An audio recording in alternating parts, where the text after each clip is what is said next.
We start off by getting a commission from Canrian. Apparently it's a commission that only the traveler can do, so it must be something really important, like saving the Pyro Archon or something. Well, no, we have to find a missing person. Wow. We go to the village, but nobody tells us anything other than he's nice, young, and stuff. I thought maybe he just left the village, but this guy told me he wouldn't do that. He knows nothing about him other than he's nice and young, but he talks about what he wouldn't do.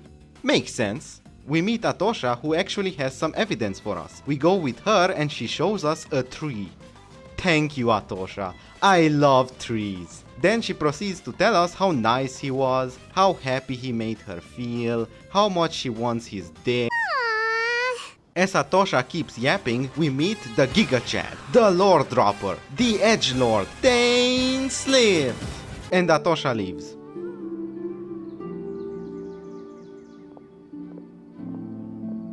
He's working on a case related to the Abyss and the Loom of Fate, whatever that means. Before we continue investigating, he drops some Canrian lore on us as usual. Apparently, that talking crystal we met last year is his brother and he's called Vetflfnir. Also, these 6 people were one of the strongest in Canria. They were supposed to protect the nation, but these 5 betrayed Canria and didn't do anything when it was attacked, because they were too busy playing League of Legends. So Dainsleif will never forgive them. You go, girl, go get them. Apparently there are some issues with the lane lines in this area, and that could be connected to the missing person nobody seems to remember anything about. The next day, Dainsleif is staring into the distance, thinking about stuff. He looks kind of confused and he tells us he has a memory of the same guy we're looking for. In that memory, he gave the eye of the last field tiller to that guy, which is obviously a false memory. Dainsleif may not be the smartest in his old age, poor grandpa, but he's not that stupid. The eye of the first field tiller is something the Abyss needs to complete the Loom of Fate. This mysterious guy can implant false memories into people, which explains the villagers' confusion and Dainsleif's memory. We go check up on the eye of the first field tiller to make sure it's safe. Before entering the dungeon, Dainsleif moans.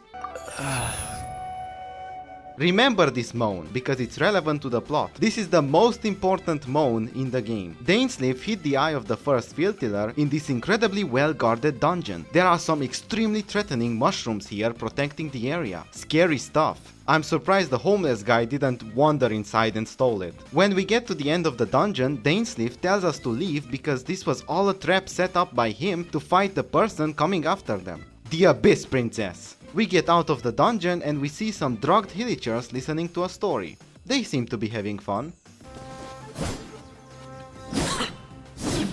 We find out that right now we're inside Atosha's memory. So we go back to the tree where the missing guy, which is Caribert, is trying to riz up this baddie, but we interrupt them because the traveler wants to make Atosha part of their harem.